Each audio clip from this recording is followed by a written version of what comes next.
Hello and welcome. I'm Ann Thompson, and I'm thrilled to have you join us for this special panel discussion on the Dayton Arcade, Waking the Giant. We're coming to you from the Think TV studios in downtown Dayton with a live audience. Stay tuned as we'll unravel the compelling narrative of the Dayton Arcade's remarkable transformation over the past 4 years. The documentary, a testament to community resilience and visionary leadership, unfolds the story from a neglected space in 2019 to a vibrant hub of creativity in 2023. When is a building more than a building? When it's so loved, people won't let it die. When it becomes a landmark, an enduring icon. When its revival can't be stopped. By a global pandemic, by broken supply chains, by delay after delay. When it's more than just a space, it's a place where history is honored, where learning happens, where art matters, and entrepreneurial dreams are born, where a community gathers and celebrates. This is a place with a story, our story. When is a building more than a building? When it's the Dayton Arcade.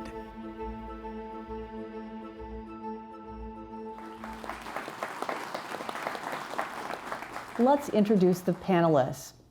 First of all, Richard Wonderling, the writer, director, producer, and the creative force behind the documentary. Thank you so much for being here. Thank you. Dayton City Manager Shelly Dickstien, and one of the creative and helping to transform the urban core. Thanks for being here. Also, Dave Williams, the project lead and person who just had to keep on this project so it kept going, which was a really big job. We really appreciate you being here. Thank you. Thanks to all of you. And then throughout this panel discussion, we'll be seeing video clips to kind of give you a glimpse into the arcade journey. You know, this really is a transformation. And Bruce Katz, who's nationally known an urbanist, said, "The Dayton Arcade is the most transformative project in America." Just how far has this transformation come? Well, this clip from Arcade number 3 puts it in perspective.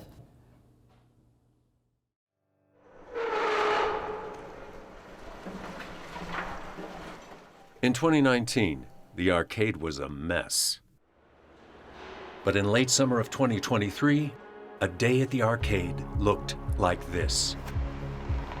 It's 7:30 a.m., and many of the arcade's 217 residents are up and preparing for the day. Soon the information workers start arriving at the hub. 130 separate companies have a presence here. The first wave of students from the University of Dayton arrive around 9:30. Over 400 students will attend classes here today. And in the area known as the Tank, aspiring entrepreneurs engage with seasoned business people, learning tips and techniques and making connections. Upstairs in the Cross Street office, Dave Williams is on a Zoom call reviewing construction milestones for the North Arcade project. That transformation is underway. New retail and hospitality space is taking shape. Office space in the arcade filled quickly. The demand for more space meant building out the 3rd floor. Today, this area, known as the upper deck, features a large classroom that overlooks the rotunda and 40 new offices. On the 1st floor, the Contemporary is hosting artist talks, like this one by Harvard professor and former photography critic of the New York Times Magazine, Teju Cole. Visitors also take in a new installation by Dayton artist Amy Lynn Powell. So much is happening in the arcade. It's a place for dreamers, doers, and makers.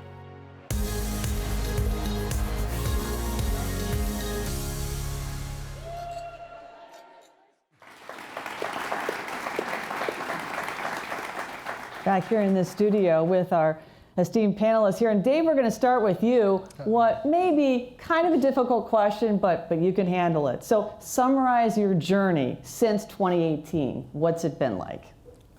A lot of fun. No, I mean, it's I guess the fun part about it is how much everybody appreciates it. And it's a once-in-a-lifetime opportunity. The project that has, I call it the most emotional building in Dayton, Ohio. And it just proves, I mean, just the people here and the stories and the people that have met there and the businesses that have opened and closed and why that happened and why it didn't happen, the challenges that we've had through the project with all the unknowns, i.e. a pandemic here and there, right? So it's just been, it's been a pretty cool journey, I guess. Yeah. What about you, Shelly? I mean, you've watched this for years. At one point, maybe it was going to be sold on eBay. It was saved. What are your thoughts in seeing what's transformed here? There was a reason why I unexpectedly broke down when we were doing our closing.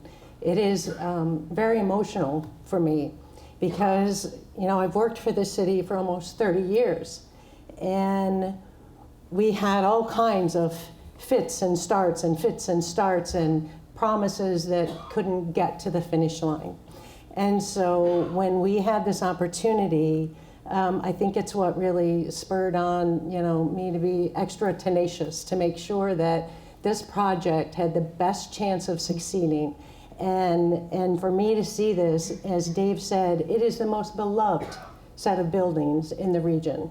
And I remember going to the first holidays and watching young families with small children running in excitedly into the rotunda and going in and talking to elders who were emotional because they never thought they would ever live to see this opportunity again.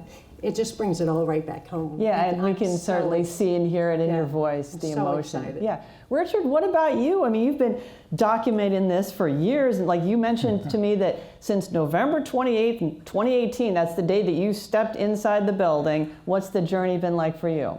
Right, so over the course of these 3 documentaries, I've probably been at the arcade, well over 100 times gathering footage. But I'll never forget that very first time because I hadn't been there before. I didn't really know what to expect. And so I show up with my camera, I'm in the building, it's dark, it's dank, it's cold, and I'm standing there in the middle of the rotunda just having a moment, just soaking it all in. And in that vast space, I mean, you can feel enveloped in the stillness and the silence, and it was a little bit eerie to tell you the truth. But then that moment was kind of shattered by, these pigeons took flight and they're flying around, and it's like I guess I invaded their home at the time. But what was interesting to me is you have this massive building, and that sound was the only sound of life in the entire place. And contrast that image with what Shelly was talking about at Holidays. It's the same space, and over the course of those years, it changed from that gray home of the pigeons to a great community center. Yeah, and I think what many people have noticed is it took a lot of teamwork. Dave, the city, and we need to find out more about that in this next clip from Arcade 1. Let's take a look.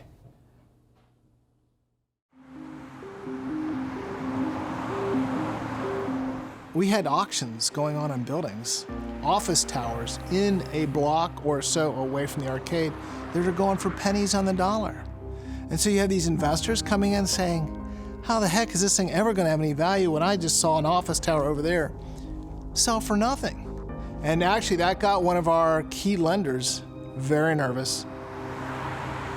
Driving back and forth from Cincinnati as often as I did, many times I was on the telephone fixing what I thought was the current issue with PNC's lead counsel, Scott Neal. As soon as possible, the next day or two, if we're going to have it in time. And was sitting in traffic, and a notification came up on my phone, which was a note from the PACE funder saying, we're out. And Scott kept wanting to talk about what he thought was an issue, what was an issue until I read that note. And I didn't want to express any deal concern. So I was suddenly having to make excuses. Yeah, Scott, this is not, that issue will be fine. We'll figure it out. This is, I'm trying to say to him, this is not an issue anymore. We've got bigger problems. Huge hit. Just like, oh my gosh, what do we do? It was craziness. That we had them replaced within days. But it lengthened the deal structuring probably by at least 6 months or more. And so that's why the deal fatigue really started settling in, because by the time we closed, we had been at it for 18 months. So that's where the partnerships come in. Without everybody being on board, without City Hall just saying, we're in and we're going to make it happen, it doesn't happen. So it's just, you got to be committed to it. I mean, it's, as you can see, you have to be absolutely passionate about what you're doing from our perspective, because it takes an amazing amount of drive to make this all happen.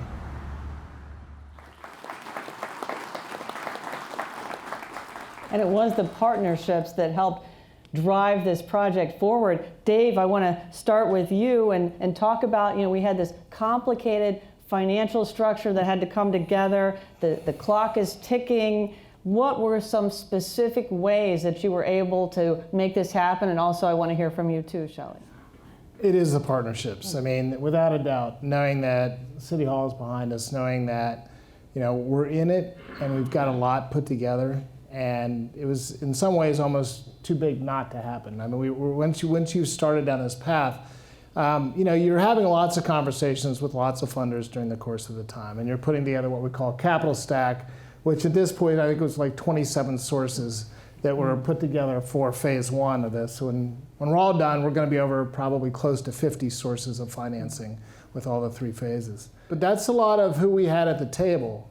Bill Striever, our senior principal at Cross Street, knows a lot of people in this industry.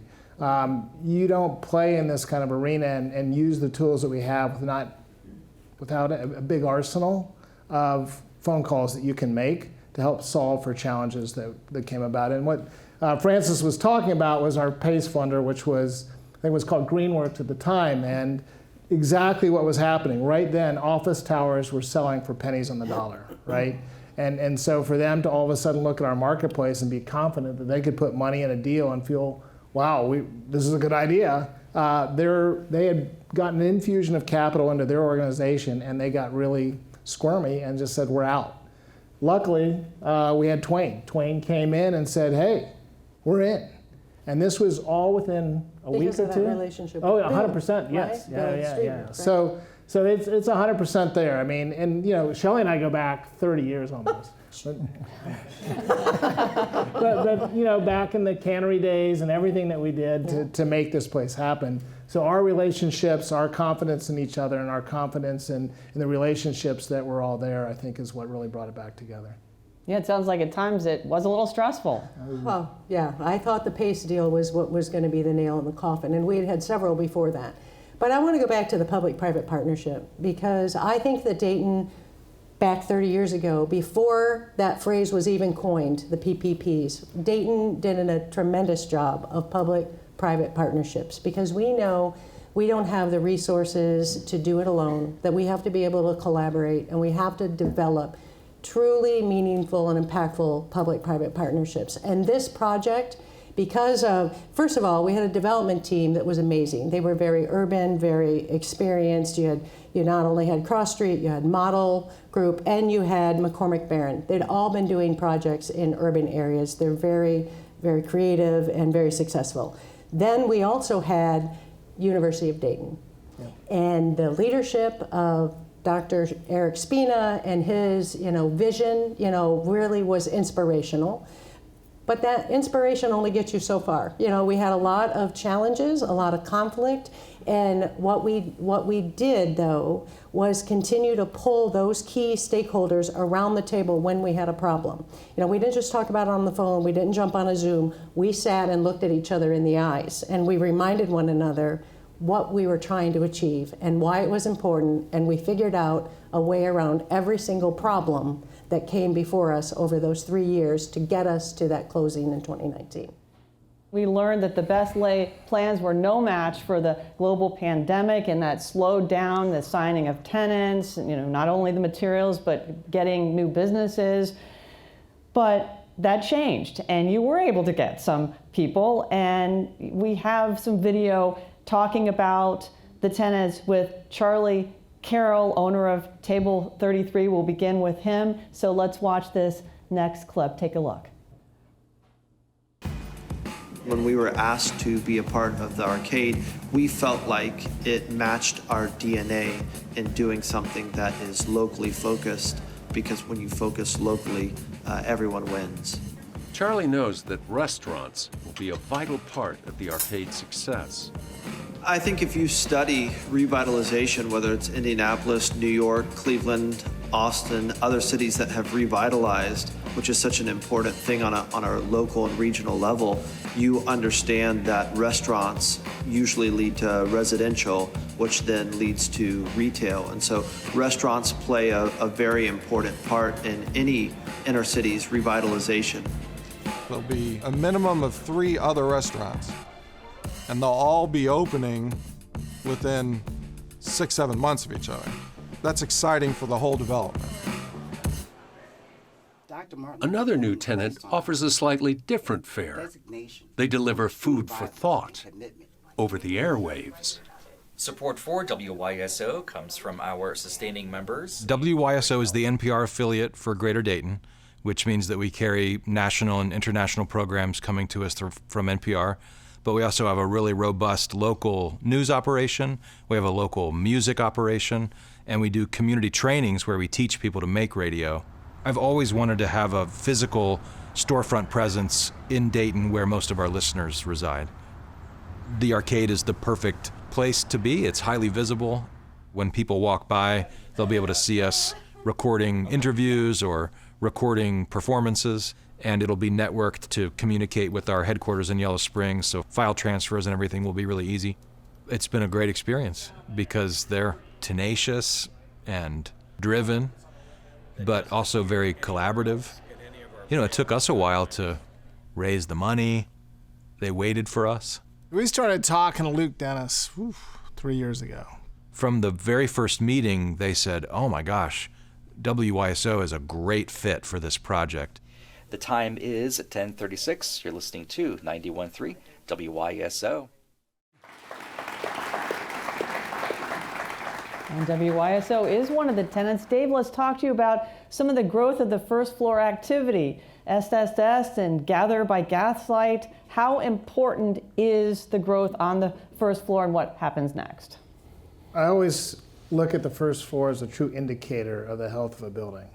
And so when the first floor is vibrant, usually the building will follow suit. And to me, it's the most important and most difficult part of the project. As you can see, it's taken quite a bit longer than anticipated. A lot of it is the COVID fallout and what's happened in that whole industry.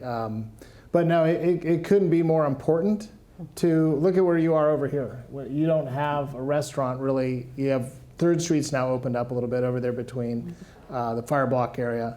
But short of that, there's nothing in this quadrant of downtown. And to be able to get all of our storefronts and get activity to make the community walkable. I mean, Main Street needs to be walkable, and it's walkable when the storefronts are open and it's active. Yeah, and so also what's the importance of getting people who are local? Sean Anderson, Charlie Carroll, local entrepreneurs, local entities. How important is that to partner with Well, people? we think it's the future. I mean, it's just the same old, same old. I use this, you know, we have 7 Chipotles that surround Dayton, Ohio. Look at the malls today, right? The malls are all sort of imploding based on they're all the same. Who wants to do that? We've been there, done that. So what's fun is the entrepreneurial spirit that you get. The challenge is where this industry has moved, you know, and what they were used to pre-COVID and what's happening now post-COVID, not only from a staffing, but the cost of doing business has escalated a lot. Yeah, and you're continuing to get tenants. Part of the excitement surrounding the North Arcade is the Hilton branded boutique hotel. Let's learn more about that in our next clip, and here it is. Witness Investment and Century Hotel Management are teaming with Cross Street Partners to open a hotel in the North Arcade. The hotel will be branded with Hilton Worldwide, 94 rooms total. This is a boutique hotel, not a cookie cutter. It's more costly to build, and the financing is complex. My parents think I'm nuts for going through with this project. The cost is so high. and it's outside of the scope of what we normally do. My dad's initial reaction to this project was, are you sure? The internal demand for a hotel right there is significant.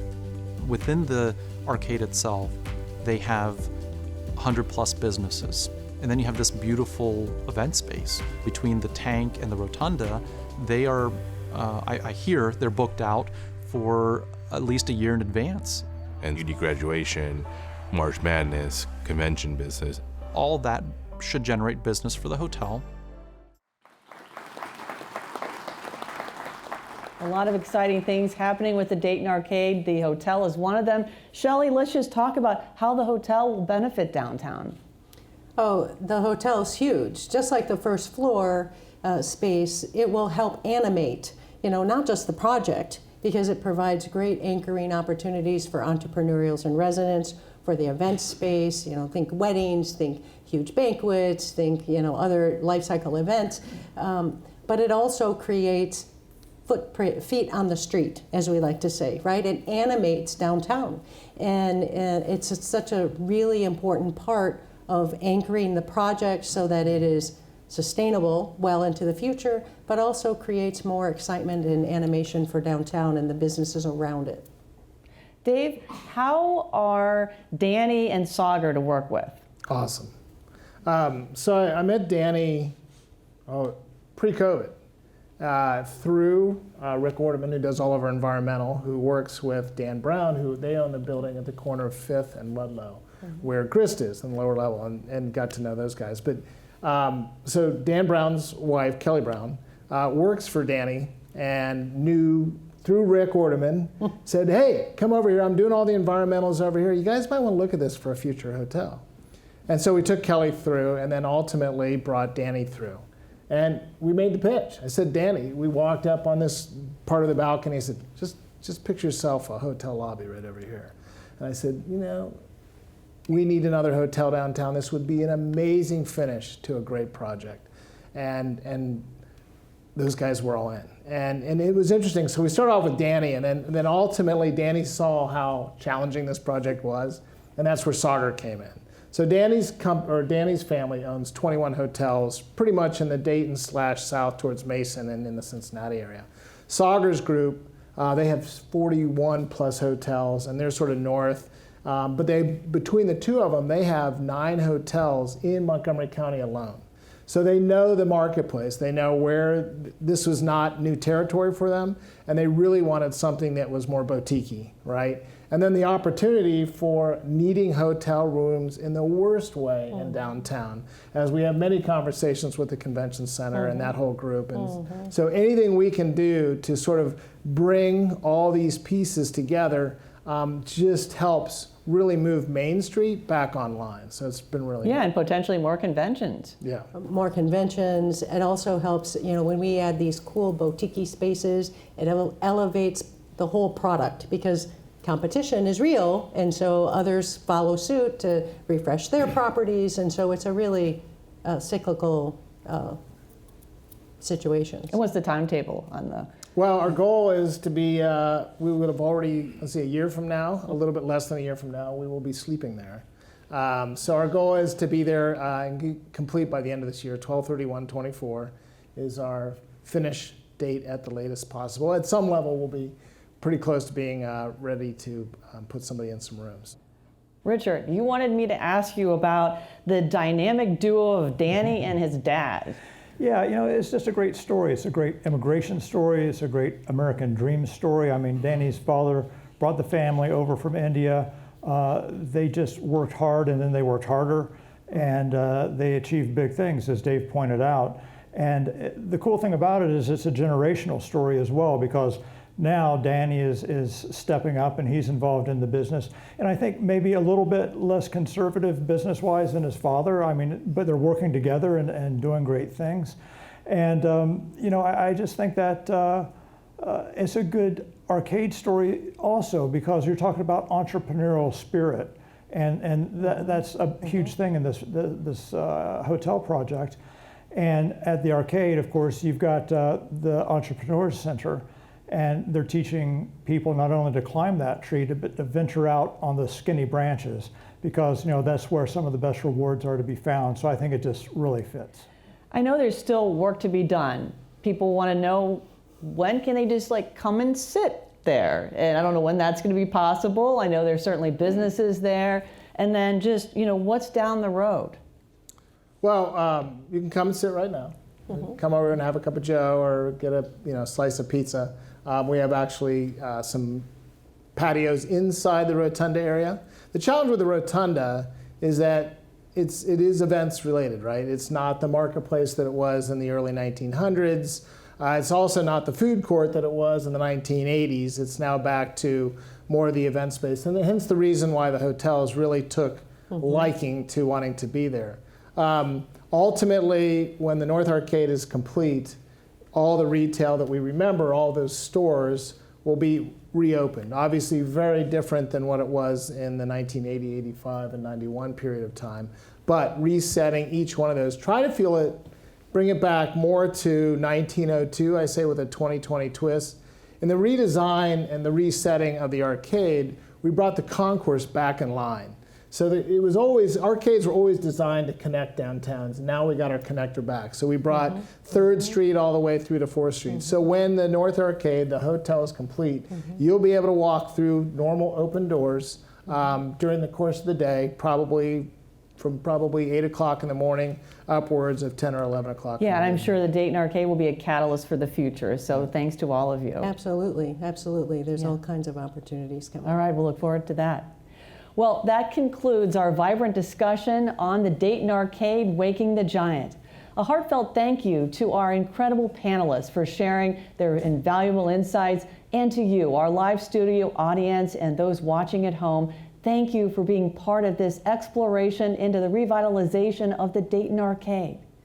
Before we wrap up, a special acknowledgement and gratitude to our sponsors whose support made both this documentary and today's discussion possible. Thank you again for joining us from Think TV in downtown Dayton. I'm Ann Thompson. Until next time, let's continue supporting the remarkable transformations in our communities and keep dreaming big.